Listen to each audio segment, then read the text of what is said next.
Oyun Jovzulung Adu'nun hayatını iki ketim kutkuzup kalganmı?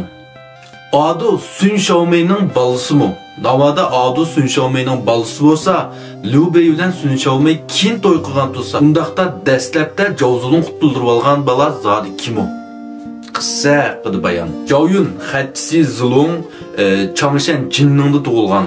Kichigidan tartib qilish, nayza o'ynatish, ot choptirish, bayga o'q aytish, jangvozlik qatorliqlarga noit yersman bo'lib, kichigidan yaxshi tarbiyalangan. Bu Changshanda kichigidan nom chiqqandan keyin dastlabda bu Gongsun Zanga ergashgan. Gongsun Zanning qo'lida yaxshi bir navkar bo'lib ishlagan. Endi bu vaqtda Cao Cao Tao Chenning o'zining otasini o'ldiryapti deb Tao Chen qarta hujum qilib kelgan vaqtda bu yerda bir qadar kuchli hisoblangan ham Tao Chenga yaqin deb hisoblangan Yuan Shao, Yuan Chular yordam qilishni rad qildi.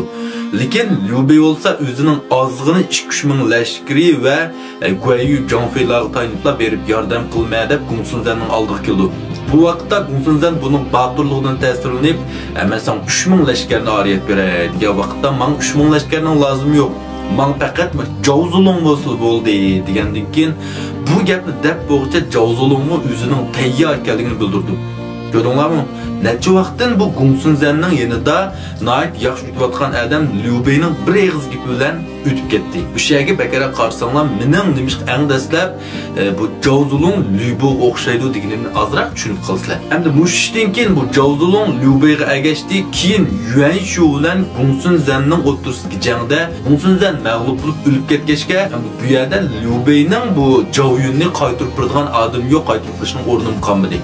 Undaqda sizlar o'ylab baqinglar, navoda Gongsun Zan o'sha yerda o'lib ketmagan bo'lsa, keyin bu Jovyun Liu Beining yenidan Gongsun Zanning yenib kelamdi. Zamning dastlabki pasibani shu Gongsun Zan deyman, shu yerga ketay deb ketishi mumkinmi degan uchun maramatda. Keyin Cao Cao Jingzhou besib kelgan vaqtda Liu Biaoning balasi Liu Song Saymoning kuch bilan jang qilmayli mag'lub bo'lib Jingzhou'ni tatqizib qo'ydi. Keyin bu yerda Cao Cao Liu Beiga qo'shin tatqan vaqtda Liu Bei o'zining tankilanmaydiganligi ham Zhuge Liangning aql ko'rsatishi bilan Jiangshaga chekildi. Jiangshaga chekinish jarayonida bu yerda Liu Beining xotin balasi Cao Caoning muasirasiga tushib qoldi. Naq shu vaqtda Jovyun chiqib Aduni birinchi qatim qutuldirib qoldi. Bu yerda bu ana o'z balasining hayotini qutqizib qolish uchun o'zini quduqqa tashlab olgan bir ta'sirli bir ko'rinish va bu yerda Jovyun bu Aduni qutuldirib olgandan keyin Cao Caoning qo'shiniga 7 qatim bosib kirib, 7 qatim bosib chiqadigan ajoyib bir qahramonligi chiqdi. Bu yerda Aduni birinchi qatim qutuldirib qoldi. Endi ikkinchi qatim Liu Bei Pangtonglar bilan birlikda Sichuan'ga kirgan vaqtda, bu vaqtda Sun Xiaomei Sun Quanning "Voy anam og'rib qoldi, ICU'ga yetib qoldi" degan bir chikosiq dastlab o'zi va Aduni epkel degashga Aduni elib mangdi.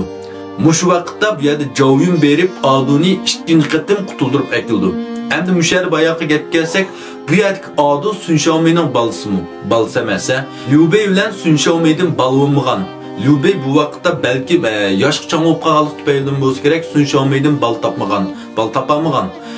Bu yerda Adu aşı dastlabki quduq beshir qutuldirib olgan Adu shu. Endi ma ikki balaning yosh farqiga qarab beqinglar. Eng dastlabda qutuldirib olgan vaqtda bir yo'gakning ichidagi yeshiq to'shmagan balati.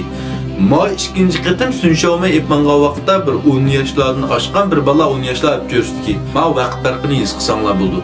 Endi bu yerda Aduni Sun Xiaomei shu kichigidan tortib o'zining balasidek beqib cho'ng qilgan.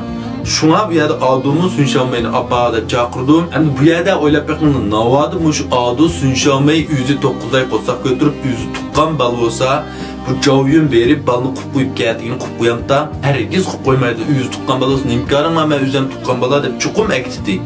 Endi bu yerdagi Sun Quanning maqsadi nima? Bu Adunimi ekvasa, bu yerda Liu Bei endi bal topolmaydi. Farzand yuz ko'rolmaydi. Ya'ni varisi urg'i qurdi degan gap. Shunga Sun Xiaomei'ga Aduni billa epkel deb bek chekildi. Aduni aketganlikka qanday qildi? Albatta Liu Bei ma'lum bir kun yoshga cho'ng bo'lgandan keyin o'ldi. O'lgandan keyin Liu Bei'ninki bu butkul Jingzhou tavasiga Sichuan olgan bu bagligi, huquqdorligi, jitvansi, varislik huquqi chuqum Adu bo'lish kerak. Shu vaqtda Sun Quan Aduni dastak qilib, endi Liu Bei'ning balasiga ya Sun Xiaomei deb xotini va ya Adu deb varisi va mashlar bir shinglar kerak deb dastak chiqishi mumkin edi. Asli mandaq bilan so'qqan Sun Quan.